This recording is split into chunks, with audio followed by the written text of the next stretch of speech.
Project management has been one of the most top 3 in-demand skills globally for a decade, right up there with software development and surgeon. And it's not a coincidence. Whether you're running a billion-dollar development, launching a tech product, or planning your next vacation, project management is everywhere. I've worked with project managers at Meta, building innovations that could reshape the world. I've personally led projects for royalty in the Middle East. And recently I sat in on discussions with NASA about how they manage rocket launches. So I see directly how this role shapes our global landscape. And here's the thing, project management isn't just for complex projects and boardrooms. Every one of us is a project manager, whether we know it or not. Getting fit, raising kids, saving money, they're all projects that need managing. Hi guys, I'm Toby, and for the last 15 years, I've worked as a real estate development specialist. I take projects from business plan and feasibility all the way through to construction, sales, and handover. Having completed nearly $9 billion worth of real estate development on 4 continents,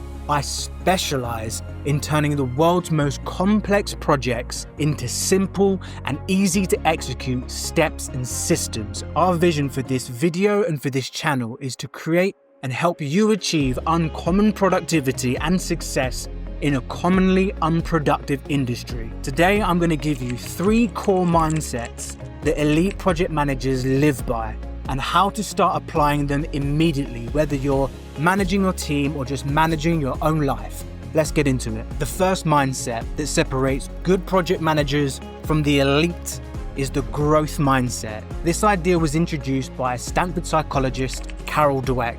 And it's simple. Your abilities and intelligence aren't fixed. They can be developed through effort, through strategy, through persistence. And in high-stakes projects, that belief can be the difference between progress and paralysis. People with a fixed mindset avoid challenge, they fear failure, and get defensive about feedback. But the tier 1 project managers, the best ones, lean in. They treat every obstacle as a data point, every failure as a lesson, every delay as a chance to redesign their process. If you want to manage anything, your team, your time, your life better, you've got to treat resistance as a training ground. Here's 3 ways on how to build that muscle. The first is embrace challenges.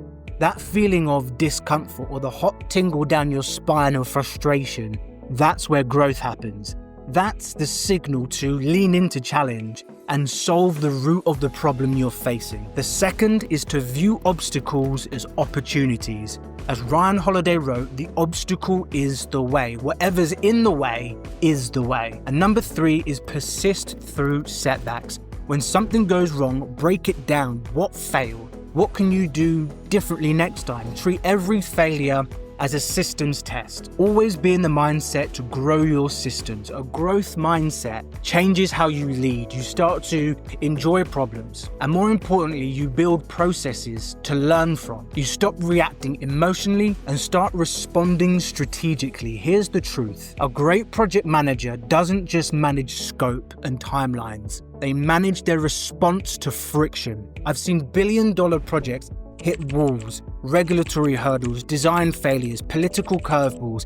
Every single time, it was the project manager with the growth mindset who kept the mission alive. They didn't panic, they asked better questions. They found the signals within the noise. If your first thought when something breaks is, what is this here to teach me? You're already ahead of most. And the best part is this mindset compounds. The more you train it, the faster you bounce back, the more resilient your teams become, the more creative your solutions become. You stop fearing failure and you start fearing stagnation. And that's when you become dangerous in the best possible way. The second mindset that elevates good project managers to exceptional ones is extreme ownership. For me, this was the most transformative lesson that I learned that catapulted my career and had exec level teams start requesting me personally for the company's most complex projects. And this comes straight from Jocko Willink, who's a retired Navy SEAL commander and leadership expert. In his book, Extreme Ownership, he puts it bluntly: there are no bad teams, only bad leaders. And that hits hard, because in project management, it's tempting to blame delays on external factors. The vendor was late, the client didn't respond, the team dropped the ball. But elite project managers, they don't play that game. They take full ownership of every single outcome, every time. Now, that doesn't mean doing everything yourself. It means owning everything that affects success, directly or indirectly. If someone else on the team drops the ball, that's still your ball. Your job is to create clarity, follow up, check assumptions, and keep everyone aligned. Here's an example that has always stuck with me. A few years ago, we were working on a mid-sized mixed-use development, around $45 million. And there was a small but critical site task that kept falling behind. It was the subcontractor's issue. They were always behind on getting individual plot utility connections complete. And technically, it wasn't under my direct scope, but I noticed there was no updates coming through on a regular basis. Instead of waiting for the problems to surface, I jumped in, I met with the subcontractor's project management, and we mapped out their bottlenecks. We looped in the utilities early and helped build a 3-day execution feedback loop. That one move kept the entire project timeline intact, avoiding a potential $600,000 delay in Q4 and annual profit realization for the company. That's what extreme ownership looks like. It's never built around blame, it's built around responsibility. And it's something you can implement immediately by following these tips. Never assume that others are on top of their tasks. Check in. It's not micromanagement, it's alignment. If something's unclear and the complete step-by-step process to succeed is not understood, take charge of making it clearer. Communicate proactively. Gaps in communication are where 92% of delays are born on projects. And create accountability loops. Make sure people commit publicly, follow up privately, and deliver consistently. And finally, anticipate failure points before they happen. Ask yourself, what could derail this task? Then act early. This mindset is actually one of the implementable processes of the Momentum Operating System that we teach to make this system a personal reflex rather than it being a reactive project-saving strategy. There's a link in the description if you ever want to jump on a free call and talk through it. No pressure at all, just mentioning it if you want to have a more direct guidance. But the truth here is, leadership in project management isn't about authority, it's about initiative. The fastest way to stand out in any project is to do what needs to be done without waiting to be asked. When you start owning outcomes, even the messy, inconvenient ones, people trust you more. And that trust, it's leverage that compounds. The third and final mindset that separates elite project managers from the rest is Socratic wisdom, knowing that you don't know everything. Here's where this comes from, and personally, I love this story. In ancient Greece, the Oracle of Delphi, said to speak the will of the gods, once declared that Socrates was the wisest man alive. Now, Socrates wasn't flattered. In fact, he was confused. He said, "I know that I know nothing." So he went on a mission to disprove the oracle. He spoke to politicians, poets, and craftsmen, those who were celebrated for their intelligence and expertise. And what he discovered shocked him. And it was that they spoke in such confidence, not only in the topics of their expertise, but also in the topics where they weren't experts. For example, politicians talking about gymnastics or gymnasts talking about the legal system, but they couldn't back it up with true depth of understanding.